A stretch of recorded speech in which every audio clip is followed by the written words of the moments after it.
মহর্ষি বেদব্যাস বিরচিত মহাভারতে শ্রীযুক্ত কালীপ্রসন্ন সিংহ মহাশয় অনুবাদ করেছেন গদ্যাকারে সুন্দর সরল সাধু ভাষাতে। তো সেখান থেকে বিশেষ বিশেষ কিছু অমৃতময় তত্ত্ব ও তথ্য এখানে আস্বাদন দেওয়ার চেষ্টা করব। প্রথমে বলা হচ্ছে, যথার্থ ব্রাহ্মণকে। তো যথার্থ ব্রাহ্মণ হে বিপ্রেন্দ্র, ক্রোধ মনুষ্যগণের পরম শত্রু। যিনি ক্রোধ মোহ পরিত্যাগ করেন, সতত সত্যবাক্য কহেন ও গুরুজনকে সন্তুষ্ট করেন, যিনি হিংসিত হইয়াও হিংসা করেন না, সতত শুচি, জিতেন্দ্রিয়, ধর্মপরায়ণ, সাধ্যায় নিয়ত হইয়া থাকেন এবং কাম ক্রোধ প্রভৃতি রিপুবর্গকে বশীভূত করেন, যিনি সমুদয় লোককে আত্মবৎ বিবেচনা করেন ও সর্বধর্মে রত হন, যিনি যজন যাজন অধ্যয়ন অধ্যাপন ও যথাশক্তি দান করিয়া থাকেন, যিনি ব্রহ্মচর্য অবলম্বনপূর্বক অপ্রমত্ত হইয়া বেদাধ্যয়ন করেন, দেবগণ তাহাকেই যথার্থ ব্রাহ্মণ বলিয়া জানেন। তো যথার্থ ব্রাহ্মণকে জানার পর আমরা জানব চারি বর্ণের কর্ম কি। চারি বর্ণের কর্ম হচ্ছে, শূদ্রের কর্ম সেবা, বৈশ্যের কৃষি, ক্ষত্রিয়ের সংগ্রাম ও ব্রাহ্মণের ব্রহ্মচর্য, তপস্যা, মন্ত্র ও সত্য। এই কথাগুলি বা এই বিশেষ তত্ত্বগুলি ধর্মব্যাধের নিকট ধর্ম ব্যাখ্যা শ্রবণ এই অধ্যায় থেকে নেওয়া হয়েছে। এই জনক রাজ্যে এক ব্যক্তিও কুকর্মী নাই।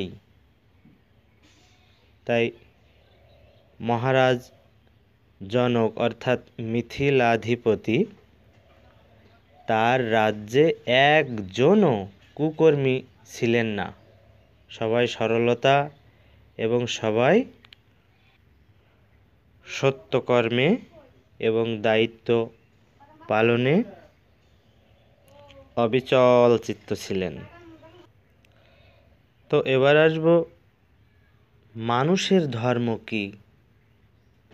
আমাদের এই জীবজগতে মনুষ্য সমাজে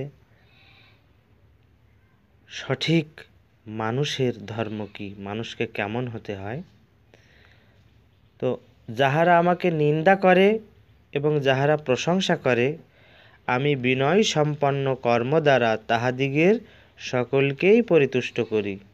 সতত সাধ্যানুসারে অন্নদান, তিতিক্ষা, ধর্মনিত্যতা ও সকলকে সমুচিত প্রতিপূজা করিবে। ত্যাগই মনুষ্যগণের প্রধান ধর্ম। মিথ্যা বাক্য একেবারে পরিত্যাগ করিবে। অযাচিত হইয়াও অন্যের প্রিয় কার্য সম্পন্ন করিবে। মানে কেউ যদি নাও চায়, নাও প্রার্থনা করে, তবুও অযাচিত হইয়াও অন্যের প্রিয় কার্য অর্থাৎ উপকার সম্পন্ন করিবে। কাম ক্রোধ বা দেশের বশীভূত হইয়া ধর্ম পরিত্যাগ করিবে না। প্রিয় ঘটনায় অতিমাত্র হৃষ্ট হইবে না। অপ্রিয় ঘটিলেও একান্ত ম্রিয়মাণ হইবে না। অর্থকষ্ট উপস্থিত হইলে মুহ্যমান হইবে না এবং ধর্ম পরিত্যাগ করিবে না। যদি কিঞ্চিত অপকর্ম অনুষ্ঠিত হয়, তাহা হইলে পুনরায় আর সে কর্ম করিবে না। যাহা কল্যাণকর বোধ করিবে, তাহাতেই সতত অনুরক্ত থাকিবে। পাপীর প্রতি পাপাচরণ করিবে না। প্রত্যুত সর্বদা সাধুই হইবে। যে ব্যক্তি পাপাচরণ করিতে ইচ্ছা করে সে স্বতই বিনষ্ট হয়। পাপাত্মা অসাধুগণের এই প্রকার অসাধু আচরণ, যাহারা ধর্ম নাই মনে করিয়া সাধুগণকে উপহাস ও ধর্মের প্রতি অশ্রদ্ধা প্রকাশ করে, তাহারা নিঃসন্দেহ বিনাশপ্রাপ্ত হয়। পাপাত্মা ব্যক্তি আধ্যাত্ম ভস্ত্রার ন্যায় বৃথা নিঃশ্বাস প্রশ্বাস পরিত্যাগ করিতেছে। অহংকারী মূঢ়গণের চিন্তা নিতান্ত অসার। যেমন প্রভাকর দিবাভাগে রূপ সকল প্রকাশিত করেন, সেই রূপ তাহাদিগের অন্তরাত্মাই